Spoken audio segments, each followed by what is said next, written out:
Good morning dear student. एक बार हमारे class में आपका स्वागत है। और आज का आपका जो क्लास होगा वो टॉपिक होगा हीट से रिलेटेड बातों को हम लोग सीखेंगे। तो आइए चलिए अब हम समय को लॉस न करते हुए अपने टॉपिक पे आते हैं सीधे, और हम बातें करते हैं हीट क्या होता है। तो आप जानते हैं कि हीट क्या होता है बेटा? Heat is a form of energy.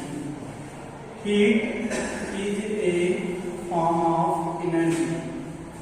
Heat जो होता है बेटा वो एनर्जी का फॉर्म होता है, एनर्जी का एक रूप होता है। इसी वजह से हम ये भी जानते हैं कि जो हीट होता है उसको किसमें मेजर किया जाता है? Heat is measured in joule, JOULE। Heat का ऐसा यूनिट क्या होता है बेटा? जूल होता है। आप ये भी जानते हैं क्यों? क्योंकि हीट एक फॉर्म ऑफ एनर्जी है और एनर्जी का ऐसा यूनिट जूल होता है। इस वजह से हीट को भी हम किसमें मेजर करते हैं? जूल में मेजर करते हैं। नेक्स्ट पॉइंट आप ये भी याद रखिएगा बेटा, कभी कभी पूछा जाता है CGS unit of heat. Heat का जो सीजीएस यूनिट होता है वो क्या होता है? कैलोरी होता है। क्या होता है बेटा? कैलोरी। और ये भी याद रखिएगा 1 किलो कैलोरी में कितने कैलोरी होते हैं? 1000 कैलोरी होते हैं। कभी कभी इसका भी यूज होता है। तो आपने अभी तक सीखा हीट क्या है? फॉर्म ऑफ एनर्जी है। और हीट का ऐसा यूनिट क्या होता है? जूल होता है। सीजीएस यूनिट क्या होता है? कैलोरी होता है। अब नेक्स्ट पॉइंट हम लोग सीखेंगे बेटा कि हीट जो है ये हमें क्या चीज, कैसे, किस चीज में मदद करता है। तो बेटा देखिएगा, जनरली आपको ये पता होना चाहिए जो हीट होता है हमको यही बताता है कि कोई बॉडी कितना हॉट है, कितना कोल्ड है। तो heat energy are helpful heat energy are helpful to determine how a body hot or cold। Means बेटा हीट एनर्जी अगर हम लोग सीख जाएंगे तो ये बताने में सक्षम हो जाएंगे कि कोई भी बॉडी कितना गर्म है और कितना ठंडा है। ये हमको कौन बताने में मदद करेगा? हीट एनर्जी बताने में मदद करेगा। और इसी को ही हम मेजर करते हैं। बेटा ये जो हॉटनेस और कोल्डनेस ऑफ ए बॉडी है ये कैसे मेजर किया जाता है? कैसे इसे पता किया जाता है बेटा? Bye touching. जो हीट और कोल्ड है सबसे पहले लोग सेंसेशन से पता करते थे। जो हॉटनेस है, हॉटनेस और कोल्डनेस आर डिटरमाइंड या आइडेंटिफाई बाय टचिंग। बेटा जब हम किसी चीज को टच करते थे तो हमको आइडेंटिफाई हो जाता था कि वो हॉट है या कोल्ड है। बट ये जो मेथड था ये फेल होने लगा। क्यों? क्योंकि सेंसेशन ऑफ द ह्यूमन की सेंसेशन जो होती है बेटा, डिफरेंट ह्यूमन की सेंसेशन डिफरेंट होती है। तो ये फेल होने लगा। This fail due to different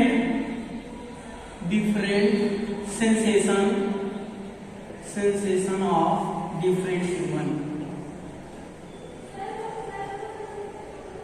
अलग अलग मानव का अलग अलग सेंसेशन होने की वजह से सारे लोग ये आइडेंटिफाई करने में मिस्टेक कर जाते थे कि कोई बॉडी कोल्ड है अथवा हॉट है। जैसे आपको एक एग्जांपल लेता हूं बेटा, आप क्या करिए, 2 बीकर लीजिए, एक में हॉट और एक में ज्यादा हॉट पानी लीजिए और एक में ज्यादा कोल्ड पानी लीजिए। दोनों में अपने हाथ को डीप कर दीजिए और एक गुनगुना दूसरा बीकर लीजिए जिसमें गुनगुना पानी हो। कुछ मिनट तक अपने हाथ को गर्म और ठंडे पानी में डीप किए रहिए। उसके बाद अपने हाथों को निकालिए। फिर उसे क्या करिए, दोनों हाथ को एक साथ उस गुनगुने पानी में डाल दीजिए। तो आप देखेंगे जो गुनगुना पानी है वो ठंडे वाले हाथ के लिए कैसा फील होगा? गर्म फील होगा। जबकि जो सबसे ज्यादा गर्म पानी में हाथ था उसके लिए वो ठंडा फील होगा। इससे ये प्रूव होता है बेटा कि एक हाथ को गर्म पानी फील हो रहा है और एक हाथ को ठंडा पानी फील हो रहा है, वही हल्का ठंड फील हो रहा है। लेकिन उस बीकर में पानी रखा कैसे गया है? गुनगुना पानी है। लेकिन हमारा सेंसेशन ऑफ विजन फेल कर जा रहा है उसे आइडेंटिफाई करने में। इसी वजह से बेटा ये जो टचिंग मेथड था किसी चीज को टच करके बताना कि ये गर्म है कि ठंडा है, ये हमारा फेल हो जाता था, क्योंकि सबका सेंसेशन जो होता है अलग अलग, पर्सन का सेंसेशन क्या होता है, अलग अलग होता है। तो इस बात को ध्यान में रखते हुए एक नया टर्म बनाया गया, हॉटनेस और कोल्डनेस को डिफाइन करने के लिए एक नया टर्म बनाया गया। उस टर्म को क्या बोलते हैं बेटा, टेम्परेचर बोलते हैं। एक नया टर्म बनाया गया, TEMPERATURE, टेम्परेचर बनाया गया बेटा। इस टेम्परेचर को क्यों टर्मिनेट किया गया, क्योंकि ये हमको अब बताएगा कि कोई बॉडी हॉट है या कोल्ड है। हॉटनेस और कोल्डनेस को हम एक नए यूनिट से अब आइडेंटिफाई करने लगे और उसको क्या बोलते हैं, टेम्परेचर। तो टेम्परेचर क्या है बेटा, it is a degree, it is degree of hotness और कोल्डनेस ऑफ एक बॉडी का जो हार्ट कितना गर्म है कितना ठंड है, इस बात को हम लोग किसके माध्यम से बताते थे बेटा, टेम्परेचर के माध्यम से बताते थे। मीन्स आपने सीखा अभी तक कि ये जो हीट होता है काम ऑफ एनर्जी है, हीट कैसा जूल होता है, सीधे कैलोरी होता है, 1 कैलोरी जूल बराबर 1000 कैलोरी होता है। हीट एनर्जी हमारा हेल्प करता है कि कोई बॉडी कितना गर्म है और कितना ठंडा है। बट बेटा ये जो हार्डनेस एंड कोल्डनेस है ये टच के द्वारा आइडेंटिफाई किया जाता था, लेकिन ये जो टचिंग प्रोसेस है अलग अलग व्यक्ति का सेंसेशन जो होता है वो अलग अलग होता है। इस वजह से व्यक्ति आइडेंटिफाई करने में मिस्टेक करता था। तो इस मिस्टेक को सुधार करने के लिए नए नए टर्म बनाए गए, नए नए टेक्निक बनाए गए और उसमें एक नया टर्म बनाया गया टेम्परेचर। टेम्परेचर को क्या बोला गया बेटा, यह डिग्री है कि कोई बॉडी कितना हॉट है या कितना कोल्ड है। इसको हम लोग किसके माध्यम से बताएंगे, टेम्परेचर के माध्यम से बताएंगे। अब नेक्स्ट पॉइंट, ये टेम्परेचर कैसे हमको बताएगा कि टेम्परेचर जान लेने से टेम्परेचर को किस में मेजर किया गया, इन सारी बातों को अब हम आगे डिस्कस करेंगे। अब हम करेंगे बेटा कि जो टेम्परेचर है TEMPERATURE, जो टेम्परेचर है इसको कितने स्केल में मेजर किया गया बेटा, टेम्परेचर को 3 स्केल में मेजर किया गया। पहला स्केल क्या था, सेल्सियस। कौन सा स्केल था बेटा, सेल्सियस। दूसरा स्केल था फ़ारेनहाइट था। और तीसरा स्केल क्या था बेटा, तीसरा स्केल था केल्विन। ये 3 स्केल बनाए गए किसको डिफाइन करने के लिए, हॉटनेस और कोल्डनेस को डिफाइन करने के लिए ये 3 यूनिट बनाए गए। पहला सेल्सियस, दूसरा फ़ारेनहाइट, तीसरा केल्विन। सेल्सियस, एक सेल्सियस सर थे, सेल्सियस एक साइंटिस्ट थे, इनके नाम पे इस यूनिट का नाम क्या पड़ा, डिग्री सेल्सियस। सेल्सियस सर के नाम पे इस यूनिट का नाम क्या पड़ा बेटा, डिग्री सेल्सियस। Degree Celsius. और इसे रिप्रेजेंट कैसे करते हैं बेटा, डिग्री को ऐसे छोटा सा 0 बनाते हैं कॉर्नर पे और उसके आगे क्या लिखते हैं, C, इसे बोलते हैं डिग्री सेल्सियस। तो आपने सीखा बेटा कि टेम्परेचर को मेजर 3 यूनिट में किया जाता है। सेल्सियस, एक सेल्सियस साइंटिस्ट थे, ये अपने नाम पे टेम्परेचर का जो यूनिट रखे उसे बोले डिग्री सेल्सियस। और ये मोस्ट कॉमन यूनिट है बेटा, ज्यादातर जो यूनिट यूज किए जाते हैं वो कौन यूज किए जाते हैं, डिग्री सेल्सियस। मोस्ट कॉमन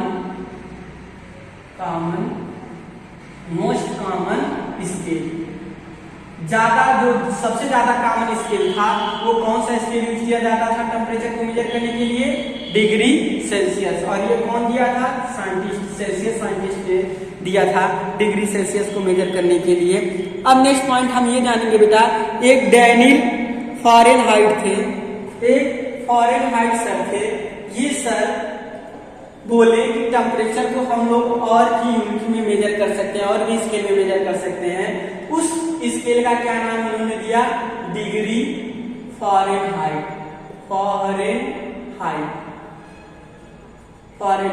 और इसे कैसे रिप्रेजेंट करते हैं बेटा, डिग्री F। और ये भी ज्यादातर यूज होता था।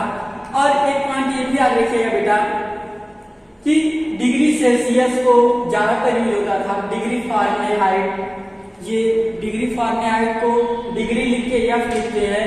और लास्ट पॉइंट में केल्विन सर थे, जिन्होंने कहा कि आप टेम्परेचर को एक और स्केल में मेजर कर सकते हैं जिसका नाम है क्या, केल्विन। केल्विन को किससे रिप्रेजेंट करते हैं बेटा, के से रिप्रेजेंट करते हैं। अभी आपको सारी बातें क्लियर होंगी। अभी आप आगे सीखेंगे कि ये कब, कहां और कैसे कितना यूज होगा, ये सारी बातें आप सीख जाएंगे। अब तक आपने सीखा कि टेम्परेचर को 3 स्केल में मेजर किया जाता है, degree Celsius, degree Fahrenheit, degree kelvin. Celsius है डिग्री सेल्सियस दिया था, फारेनहाइट में ड्यूनल फारेनहाइट थे एक सर, वो क्या दिए थे, डिग्री फारेनहाइट दिए थे, और केल्विन सर ने किसका खोज किया था, केल्विन स्केल का खोज किया था। अब ये स्केल क्या है, इसका यूज कितना है, कितने स्केल को, कितने सेल्सियस को कितना केल्विन बोल सकते हैं, इन सारी बातों को हम आगे पढ़ते हैं। तो आइए अब हम एक टर्म सीखते हैं, रिलेशन बिटवीन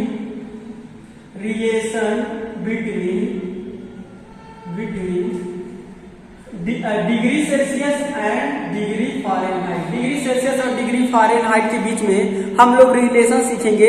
इस रिलेशन के द्वारा आगे आप सारा चीज बता सकते हैं बेटा कि डिग्री सेल्सियस दिया रहेगा उसे फारेनहाइट में कैसे कन्वर्ट करें, और फारेनहाइट दिया रहेगा तो उसे डिग्री सेल्सियस में कैसे कन्वर्ट करें। तो यहाँ पे बनाएगा बेटा, डिग्री फारेनहाइट बराबर होता है 9/5 मल्टीप्लाई डिग्री सेल्सियस प्लस 32। एक फार्मूला बनाया गया बेटा, डिग्री फारेनहाइट बराबर क्या होता है, 9/5 मल्टीप्लाई डिग्री सेल्सियस प्लस 32। इस फार्मूले, ये एक रिलेशन है बेटा जो डिग्री और फारेनहाइट में है। अगर आपको फारेनहाइट निकालना है तो डिग्री आप रख के कर सकते हैं। जैसे 0 डिग्री सेल्सियस को फारेनहाइट में चेंज करिए, चेंज इनटू फारेनहाइट,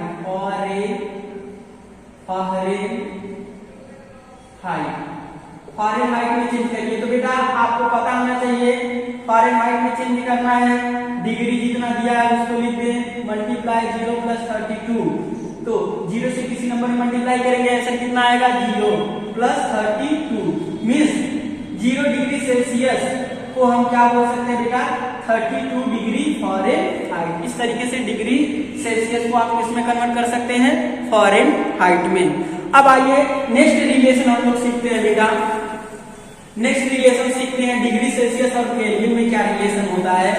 इसको सीख जाने से आप जिससे कन्वर्ट कर सकेंगे, एक पॉइंट होना चाहिए बेटा आपको याद। अब हम क्या सीखने जा रहे हैं, relation between degree Celsius and kelvin. Kelvin और डिग्री सेल्सियस में क्या रिलेशन होता है बेटा, तो जो केल्विन होता है ये होता है, केल्विन जो होता है बेटा वो होता है 273 प्लस डिग्री सेल्सियस। इस फार्मूले से हम क्या निकाल सकते हैं, केल्विन। मीन्स बेटा अगर हम डिग्री सेल्सियस में 273 जोड़ दें तो हमको क्या मिल जाएगा, केल्विन स्केल मिल जाएगा। जैसे मान लो 27 degree Celsius change into kelvin, इसको केल्विन में बदलना है बेटा। तो आप क्या करेंगे, रख लीजिए सारा चीज जो डाटा दिया हुआ है। डिग्री सेल्सियस की जगह 27 तो कितना डिग्री आ जाएगा, 300 केल्विन आ जाएगा। इस तरीके से आप क्या कर सकते हैं बेटा, सेल्सियस को केल्विन में बदल सकते हैं।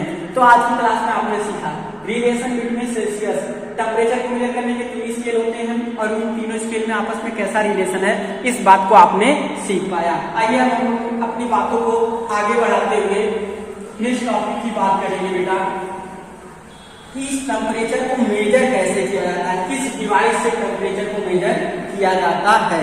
तो आइए अब हम नेक्स्ट बात करते हैं बेटा, टेम्परेचर ये जो है ये कैसे मेजर किया जाता है। ये जो टेम्परेचर है बेटा ये कैसे मेजर किया जाता है। टेम्परेचर को मेजर करने के लिए जो डिवाइस यूज होता है, उस डिवाइस का नाम होता है थर्मोमीटर। क्या होता है बेटा, thermometer. Means the device which measure the degree of hotness and coldness.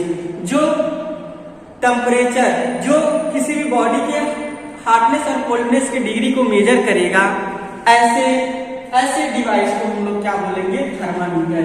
ये जो थर्मामीटर होते हैं बेटा ये 3 तरह के होते हैं। पहला जो थर्मामीटर है इसे लेबोरेटरी थर्मामीटर बोलते हैं। कौन सा थर्मामीटर बोलते हैं, लेबोरेटरी थर्मोमीटर बोलते हैं।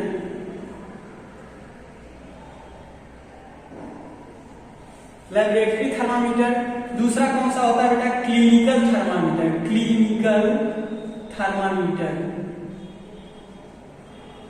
क्लिनिकल थर्मामीटर होता है। और लास्ट कौन सा थर्मामीटर होता है बेटा? 3 तरह के थर्मामीटर होते हैं। एक हो गया लेबोरेटरी, दूसरा हो गया क्लिनिकल थर्मामीटर और तीसरा क्या हो गया बेटा? Digital thermometer. इस समय जो यूज होता है उसको क्या बोलते हैं? Digital thermometer. देखिएगा ध्यान से बेटा, ये जो लेबोरेटरी थर्मामीटर था ये भी ग्लास ट्यूब का बना रहता था, ग्लास ट्यूब का बना रहता था। ये भी बेटा ग्लास ट्यूब का बना रहता था और इसकी खास बात ये थी कि इसका जो मिनिमम स्केल था ये कितना था? -10 डिग्री सेल्सियस, जिसे लोअर लिमिट बोलते हैं। क्या बोलते हैं बेटा? लोअर लिमिट बोलते हैं। या आप बोल सकते हैं बेटा इसे फ्रीजिंग पॉइंट, FREZING। मींस इसका जो लोअर लिमिट बनाया गया बेटा, LOWER लोअर लिमिट बनाया गया, उसे -10 डिग्री सेल्सियस बनाया गया और इसके जो अपर लिमिट बनाया गया वो कितना बनाया गया बेटा? 110 डिग्री सेल्सियस बनाया गया। इसे बोलते हैं upper limit. Upper limit means जो लेबोरेटरी थर्मामीटर था उसके लोअर लिमिट को -10 रखा गया और अपर लिमिट को क्या रखा गया? 110। और इसे कितने इक्वल पार्ट में डिवाइड किया गया बेटा? इसको 100 इक्वल पार्ट में डिवाइड किया गया। कितने इक्वल पार्ट में डिवाइड किया? 100 इक्वल पार्ट। और ईच पार्ट को क्या बोला गया बेटा? Each part are 1 degree Celsius. प्रत्येक पार्ट को कितना बोला गया बेटा? 1 डिग्री सेल्सियस। तो जो लेबोरेटरी थर्मामीटर था इस तरीके से लेबोरेटरी थर्मामीटर बनाया गया। नेक्स्ट क्लिनिकल थर्मामीटर भी सेम बेटा लेबोरेटरी थर्मामीटर के ही तरह होता है। बस इस दोनों थर्मामीटर में क्या अंतर होता है बेटा? ये जो दोनों थर्मामीटर है इसमें केवल अंतर होता है लिमिट का, लोअर लिमिट का और अपर लिमिट का। जो इसके लोअर लिमिट थे बेटा वो 35 डिग्री सेल्सियस थे। किस थर्मामीटर के? क्लिनिकल थर्मामीटर के जो लोअर लिमिट थे वो 35 थे और जो अपर लिमिट थे बेटा वो कितना थे? अपर लिमिट जो थे वो कितना थे बेटा? वो था 42 डिग्री सेल्सियस। लोअर लिमिट कितना रखा गया बेटा? लोअर लिमिट को 35 डिग्री सेल्सियस रखा गया और अपर लिमिट को कितना रखा गया? 42 डिग्री सेल्सियस रखा गया। और इसके भी इसमें डिवीजन आप देख लीजिएगा। और नेक्स्ट पॉइंट डिजिटल थर्मामीटर जो था बेटा, इस थर्मामीटर में एक डिजिटल मशीन लगाया गया। ये कुछ इस शेप का होता है, देखिएगा आप ध्यान से। यहाँ पे एक डिजिटल मीटर बना रहता है और ये इस तरीके से होता है डिजिटल थर्मामीटर। यहाँ पे क्या रहता है बेटा? अंक दिखाता है 10 डिग्री सेल्सियस। ये भी डिग्री सेल्सियस नहीं मेजर करता है। तो इस तरीके से डिजिटल थर्मामीटर होते हैं। देखिएगा बेटा ये जो लेबोरेटरी थर्मामीटर और क्लिनिकल थर्मामीटर थे इसको बहुत सावधानी से यूज करने की जरूरत थी क्योंकि ये बहुत जल्दी टूट जाते थे। क्यों? क्योंकि ये किससे बने होते थे बेटा? ग्लास ट्यूब से बने होते थे। किससे बने होते थे? ग्लास ट्यूब से बने होते थे। बट ये जो डिजिटल थर्मामीटर आया इस समय थर्मामीटर जो यूज करते हैं ये बहुत ही सेफ्टी डिवाइस रहा। इसे टूटने फूटने की चांसेस उतने ज्यादा नहीं होते हैं, इसलिए ज्यादातर यूज। और ये हमारा जो एक्यूरेसी है टेम्परेचर का वो ज्यादा अच्छा देता है डिजिटल थर्मामीटर। इसलिए अब जनरल में लोग कौन सा थर्मामीटर यूज करते हैं? Digital thermometer. अब देखिएगा बेटा अब इस थर्मामीटर को यूज करने के लिए कुछ प्रिकॉशन की जरूरत पड़ती है। तो प्रिकॉशन हम पढ़ाएंगे सारे टर्म का। तीनों में क्या क्या प्रिकॉशन रखना होगा? Precaution CATYON। प्रिकॉशन में क्या होता है बेटा? सुरक्षा। जब आप लेबोरेटरी में यूज करें या क्लिनिकल थर्मामीटर यूज करें या डिजिटल थर्मामीटर यूज करें तो उसमें आपको सावधानियां क्या बरतनी है, इन सारी बातों को हम सीखेंगे। लेबोरेटरी थर्मामीटर को यूज करने के लिए सबसे पहली सावधानियां होती हैं हेड, HELD, हेड वर्टिकली। जब आप लेबोरेटरी थर्मामीटर को यूज करें तो जिसका टेम्परेचर मेजर करना है बेटा उसमें आप इस थर्मामीटर को कैसे रखें?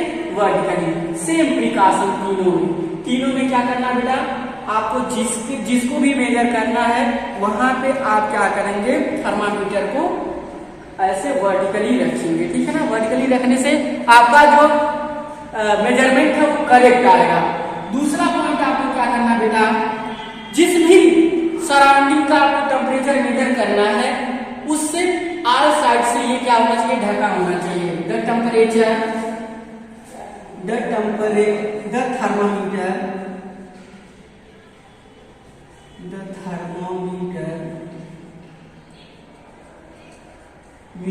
are surrounded by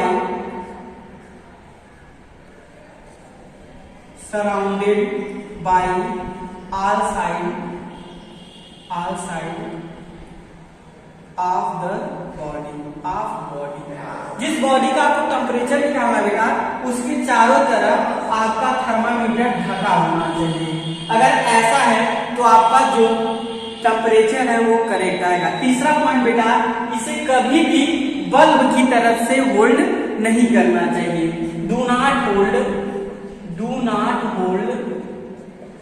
hold by bulb.